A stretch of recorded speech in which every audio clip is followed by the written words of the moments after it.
కోటితీర్థం అనే గ్రామంలో సీతాపతి అనే ధనవంతుడు ఉన్నాడు. అతనికి దానగుణం చాలా ఎక్కువ. తను సంపాదించిన డబ్బంతా పేదలకు దానం చేస్తుండేవాడు. ఎవరైనా ఏదైనా అవసరంతో తన ఇంటికి సహాయం కోసం వస్తే వారికి కాదనకుండా ఆ సహాయం చేసేవాడు. అయితే రోజులు ఎప్పుడూ ఒకేలా ఉండవు కదా. ఒకసారి వ్యాపారంలో బాగా నష్టాలు కలిగి అతను తన దగ్గర ఉన్నదంతా కోల్పోయాడు. అటువంటి సమయంలోని సీతాపతి ఇంటికి పొరుగురు నుండి ఒక వ్యక్తి సహాయం కోసం వచ్చాడు. సీతాపతి గారు, నమస్కారం. నా పేరు శివయ్య.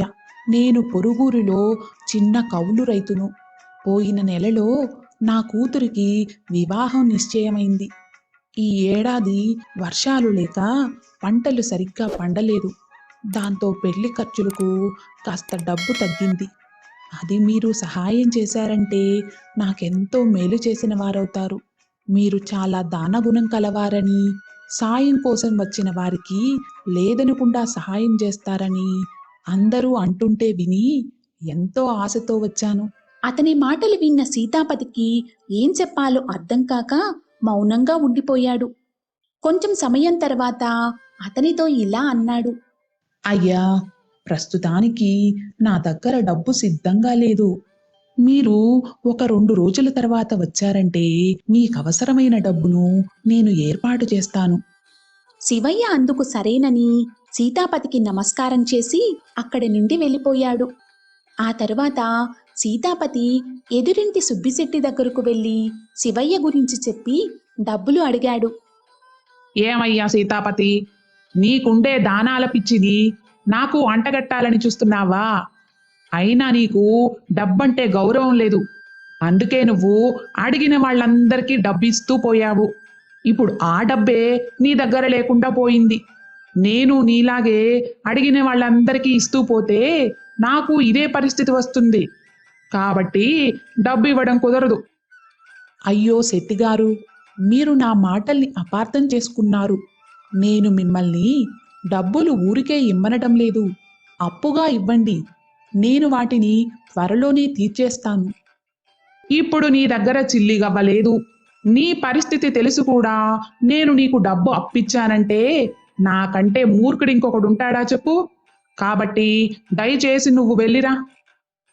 సుబ్బిశెట్టి మాటలు విన్న సీతాపతి ఎంతో బాధపడుతూ ఇంటికి వచ్చాడు. అయ్యో భగవంతుడా, ఇప్పుడు నా దగ్గర డబ్బు లేదు. రేపు నా సహాయం కోసం వచ్చిన ఆ శివయ్యకు ఏమని సమాధానం చెప్పేది? అంటూ బాధపడుతూ ఆ ఆలోచనతోనే నిద్రలోకి జారుకున్నాడు. ఆ సమయంలో అతనికి ఒక కల వచ్చింది. ఆ కలలో ఒక సాధువు కనిపించి, నాయనా, నలుగురికి సహాయపడే నువ్వు ఈరోజు ఇలా నిస్సహాయ స్థితిలో ఉండడం బాగాలేదు. రేపు ఉదయం నేను ఈ రూపంతోనే నీ ఇంటికి వస్తాను. నా తలపైన నువ్వు కర్రతో కొట్టు. వెంటనే నేను నువ్వు వాడుకోలేనంత ధనరాశిగా మారిపోతాను అని చెప్పాడు. మరుసటి రోజు ఉదయం మొక్కలకు నీళ్లు పడుతున్న సీతాపతికి తను కలలో చూసిన సాధువు కనిపించేసరికి ఆశ్చర్యపోయాడు. నీ కలలో కనిపించింది నేనే నాయనా. ఆ కర్రతో నా తల మీద కొట్టు అని చెప్పాడు సాధువు. సీతాపతి సంశయిస్తూనే ఒక కర్ర తీసుకుని నెమ్మదిగా ఆ సాధువు తల మీద కొట్టాడు. వెంటనే అతను ఒక పెద్ద బంగారపు కుప్పగా మారిపోయాడు. సీతాపతి మనసులోని ఆ సాధువుకు కృతజ్ఞతలు చెప్పుకొని ఆ బంగారపు రాశిని ఇంటి లోపలికి తీసుకువెళ్ళాడు. ఇదంతా చూస్తున్న ఎదురింటి సుబ్బిశెట్టి తన కళ్ళను తానే నమ్మలేకపోయాడు. అరే, ఎంత ఆశ్చర్యంగా ఉంది! సాధువుల్ని ఇలా కర్రతో కొడితే వాళ్ళు బంగారంగా మారిపోతారా? ఇన్ని రోజులు ఈ విషయం నాకు తెలియనే లేదే. అయితేనే ఇప్పుడు తెలిసిందిగా. నేను సాధువుల్ని కర్రతో కొట్టి బోలెడంత బంగారాన్ని సంపాదించుకుంటాను. అంటూ సుబ్బిశెట్టి ఒక పెద్ద కర్ర చేతిలో పట్టుకుని సాధువుల కోసం వెతుకుతూ వెళ్ళాడు. అలా వెతుకుతూ చాలా దూరం వెళ్ళగా ఒక చెట్టు కింద ధ్యానం చేసుకుంటున్న సాధువు కనిపించాడు. అది చూసిన సుబ్బిశెట్టి పట్టరాని ఆనందంతో తన చేతిలోని కర్రతో సాధువు తలపై గట్టిగా కొట్టాడు. ఊహించని ఆ పరిణామంతో కళ్ళు తెరిచి చూసిన సాధువు ఇలా అన్నాడు. ఎవరు నాయనా నువ్వు? ఎందుకిలా నన్ను కర్రతో కొట్టావు?